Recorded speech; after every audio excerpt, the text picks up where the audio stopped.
Hi welcome back to Englisher. This is doctor जेसिड और आज के 5 इडियम्स ये हैं। तो हम देर किए बिना इडियम्स स्टार्ट करते हैं।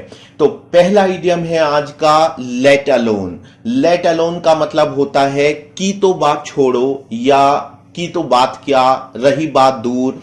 अभी आपको थोड़ा समझ में नहीं आ रहा होगा तो मैं बता देता हूं। जैसे कि एग्जाम्पल है तुम एक पत्र यानी खत तो अच्छे से नहीं लिख सकते, किताब की तो बात छोड़ो।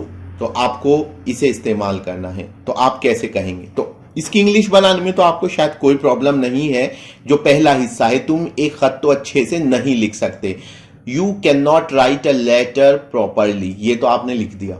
उसके बाद आ रहा है किताब की तो बात छोड़ो। तो हम इसी की बात कर रहे हैं, की तो बात छोड़ो। तो इसकी इंग्लिश होती है लेट अलोन।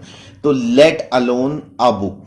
यहां पे मैं बता दूं, लेट अलोन नाउन से पहले भी आ सकता है और ये एडजेक्टिव से पहले भी इस्तेमाल हो सकता है, वर्ब से पहले भी इस्तेमाल हो सकता है। जैसे कि हम कह सकते हैं कि you can not ride a bike let alone drive a car. तो जैसे कि तुम एक बाइक तो राइड नहीं कर सकते हो, कार ड्राइव करने की तो बात छोड़ो। ये बात छोड़ो, रही बात दूर, ये सब एक दूसरे के पर्यायवाची हैं, सिनोनिम है।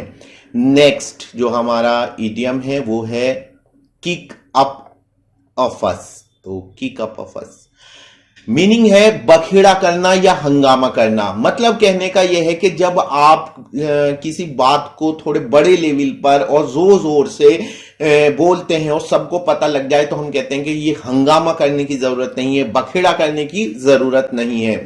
तो इसका यूजेज क्या है? हंगामा करने की कोशिश ना करो, मेरी कोई गलती नहीं है। तो इसको इंग्लिश में हम कहेंगे हंगामा करने की कोशिश ना करो को don't try to kick up a fuss. यहां पे आप देख रहे हैं किक अप अ फस लिखा है मैंने, लेकिन आप इसको इसमें ट्राई, क्योंकि हिंदी सेंटेंस में कोशिश है तो आप इसके साथ, वैसे अगर मैं कहूंगा डोंट किक अप अ फस, इसका मतलब होगा हंगामा मत करो। इट इजंट माई फॉल्ट, ये मेरी गलती नहीं है। आप इसको भी नोट कर सकते हैं। ऐसे जो साथ साथ यूजेज आते रहे वो भी आप यूज करते हैं, जैसे कि इसमें मेरी क्या गलती है या इसमें मेरी गलती नहीं है, it isn't my fault.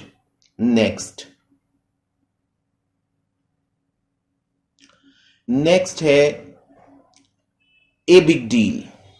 A big deal, बड़ी बात। जैसे अरे यार, कभी कभी हमारे सबसे अच्छे दोस्त भी हमें धोखा दे देते हैं, ये कोई बड़ी बात नहीं है। तो hey sometimes even our best friends disappoint you, it's not a big deal.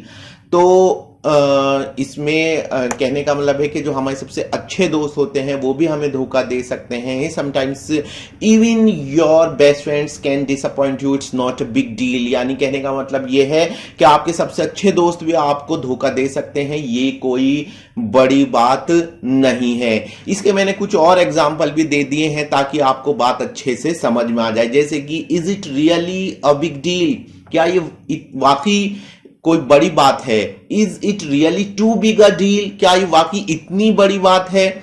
Don't make a big deal out of it, जरा सी छोटी सी बात को ज्यादा बड़ी बात बनाने की मत बनाओ। और it's not too much of a big deal. तो यहां पे जो है टू मच के बाद ऑफ लगा है, तो बी केयरफुल, आप इसका यूजेज जब करेंगे तो इसका यूजेज करते टाइम इस बात पे ध्यान देना है आपको।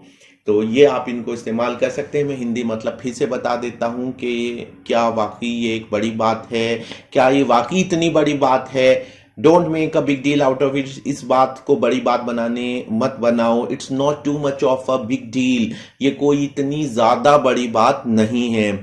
तो आइए चलते हैं next, make a splash. Make a splash बहुत यूज होने वाली फ्रेज है और इसका मतलब होता है धूम मचाना या धूम मचा देना। जैसे कि हम कहते हैं यह नया मोबाइल बाजार में धूम मचा रहा है। तो this newly launched mobile is making a splash in the market.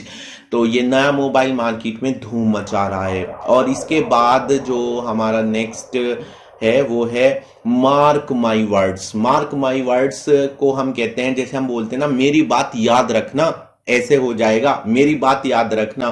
तो मेरी बात याद रखना को हम इंग्लिश में बोलते हैं मार्क माई वर्ड्स। तो एग्जाम्पल है, मेरी बात याद रखना, यह दांव चलने वाला नहीं है। Mark my words, this gimmick is not going to work. जैसे हम कहते हैं कि मेरी बात याद रखना, ये कोई काम करने वाली चीज नहीं है, या ऐसे नहीं होगा, वैसे नहीं होगा। तो गाइज, आपको ये जो 5 इडियम्स हैं ये कैसे लगे, आप इनको अपने डेली कन्वर्सेशन में यूज कीजिए। और मैं कल से आपके लिए एक दिन में 10 इडियम्स लेके आऊंगा, ताकि आप ज्यादा से ज्यादा अपनी बोलचाल की लैंग्वेज में इंग्लिश का इस्तेमाल कर सको। और जब आप इस्तेमाल करोगे तो धीरे धीरे वो आपकी आदत बन जाएगी। तो गाइज, आपको ये वीडियो कैसी लगी, अच्छी लगी तो लाइक और शेयर कीजिए, साथ ही हमारा चैनल सब्सक्राइब कीजिए। तो मिलते हैं ऐसी एक और नई वीडियो के साथ। हाँ, उससे पहले एक बहुत जरूरी बात ये भी है कि हमारी वेबसाइट www.hinglish.com विजिट करना ना भूलें। और हमारा फेसबुक पेज भी है जिसका लिंक डिस्क्रिप्शन बॉक्स में दिया गया है, वो भी जरूर विजिट करें। साथ ही आपकी English related English translation, composition, comprehension, English novels, movies, किसी भी तरह को की कोई प्रॉब्लम है, किसी सेंटेंस को समझने की कोई प्रॉब्लम है, तो आप कमेंट सेक्शन में हमसे पूछ सकते हैं। तो मिलते हैं इसी एक और वीडियो में। Thank you very much.